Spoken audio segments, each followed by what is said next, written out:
Hi hello नमस्कार, मी शोभा आजच्या या नवीन रेसिपीमध्ये तुमचे स्वागत करत आहे।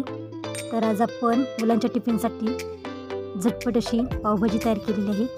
तर अतिशय साध्या आणि सोप्या पद्धतीने आपण टेस्टी पावभाजी तयार केलेली आहे। पावभाजी तयार करण्यासाठी बीट, गाजर आणि बटाटा आपण यांची साल काढून चिरून घेतलेला आहे।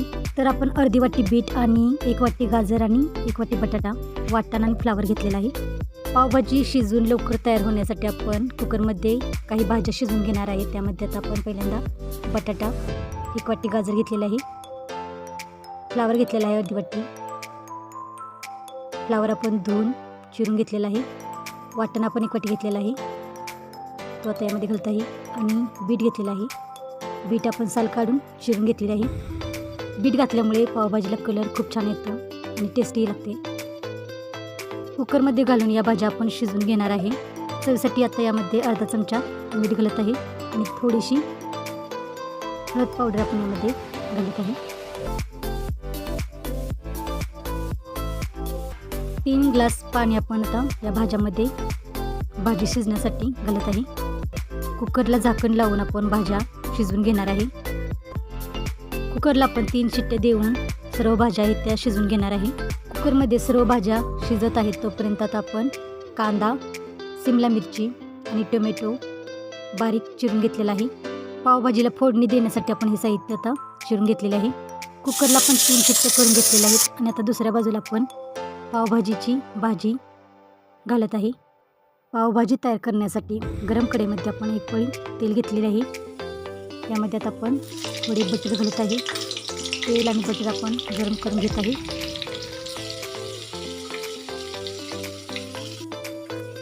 तेल आणि बटर गरम करून घेतलेले आहे। यामध्ये आता आपण 1 छोटा चमचा जिरे तडतडून घेत आहे। जिरे तडतडल्यानंतर यामध्ये आता आपण बारीक चिरून घेतलेला कांदा तेलामध्ये भाजण्यासाठी टाकत आहे।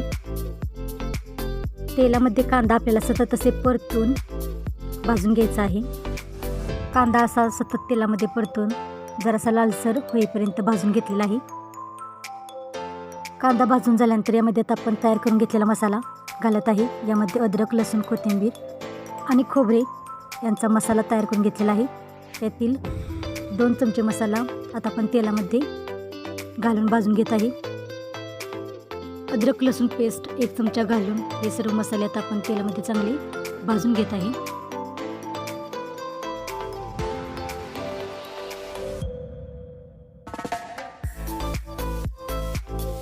मसाले आपण तेलामध्ये चांगले भाजून घेतल्यानंतर यामध्ये आता आपण बारीक चिरून घेतलेला टोमॅटो यामध्ये आता घालत आहे। टोमॅटो बारीक चिरण्याऐवजी आपण टोमॅटोची पेस्टही करून पावभाजीला वापरू शकतो, पण मी या ठिकाणी टोमॅटो बारीक चिरून घेतलेला आहे। टोमॅटोही मिक्स करून आपण सर्व मसाले चांगले तेलामध्ये भाजून घ्यायचे आहेत। यामध्ये आता आपण थोडेसे मीठ घालत आहे आणि थोडीशी हिंग पावडर यामध्ये आता आपण घालत आहे। हे सर्व मसाले आपल्याला तेलामध्ये चांगले परतून भाजून घ्यायचे आहेत। तर मी असे सतत परतून सर्व मसाले, कांदा, टोमॅटो तेलामध्ये चांगला भाजून घेत आहे।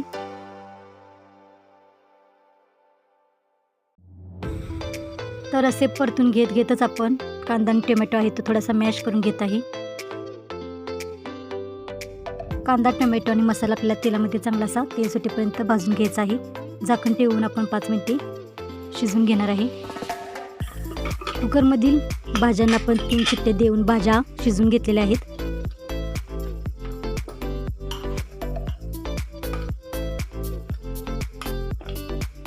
शिजवून घेतलेल्या भाज्या मॅशरने मॅश करून घेत आहे।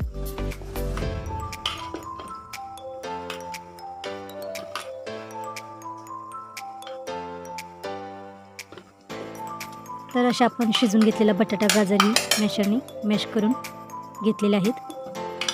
कढईमध्ये आता आपण कांदा आणि टोमॅटो 4-5 मिनिटे झाकून शिजवून घेतलेला आहे।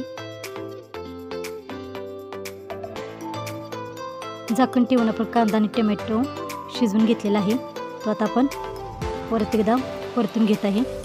यामध्ये आता आपण काही मसाले घालत आहे। त्यामध्ये 1 चमचा रेड चिली पावडर, अर्धा चमचा आमचूर पावडर आणि आपण 2-2.5 चमचे पावभाजी मसाला घेतलेला आहे, तोही आता यामध्ये आपण घालून चांगले आपण परतून घेत आहे. यामध्ये 1-1.5 चमचे कांदा लसूण मसाला घालून आपण हा सर्व मसाला परतून घेत आहे. पावभाजी मिक्स करायला लागते तेव्हा ते पावासोबत एकसाथ खायचं.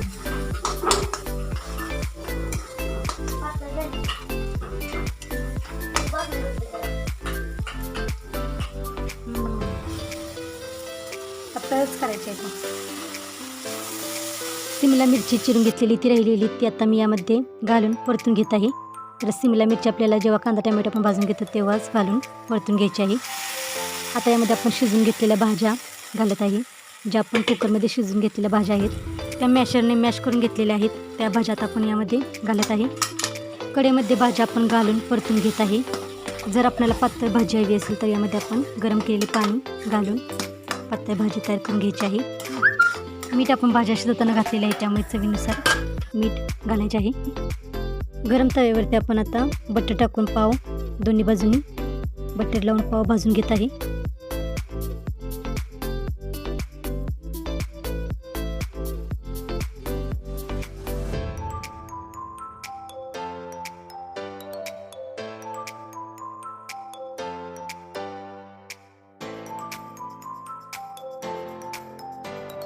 मुलांना डब्याला देण्यासाठी आपण गरम तव्यावरती बटर लावून पाव भाजून घेतलेले आहेत आणि कढईमध्ये पावभाजीची भाजी आपली शिजून तयार झालेली आहे.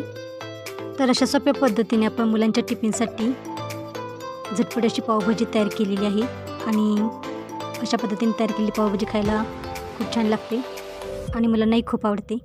तर आजची पावभाजीची रेसिपी तुम्हाला कशी वाटली कमेंट करून जरूर सांगा आणि चॅनलवरती पहिल्यांदाच आला असाल आणि चॅनलला अजून सबस्क्राईब केले असेल तर चॅनलला सबस्क्राईब करा आणि शेजारील बेल आयकॉन क्लिक करायला विसरू नका. म्हणजे मी पाठवलेली नोटिफिकेशन तुम्हाला वेळेवरती पोच होत राहील. आणि वेळात वेळ काढून रेसिपी पूर्ण बघितल्याबद्दल धन्यवाद.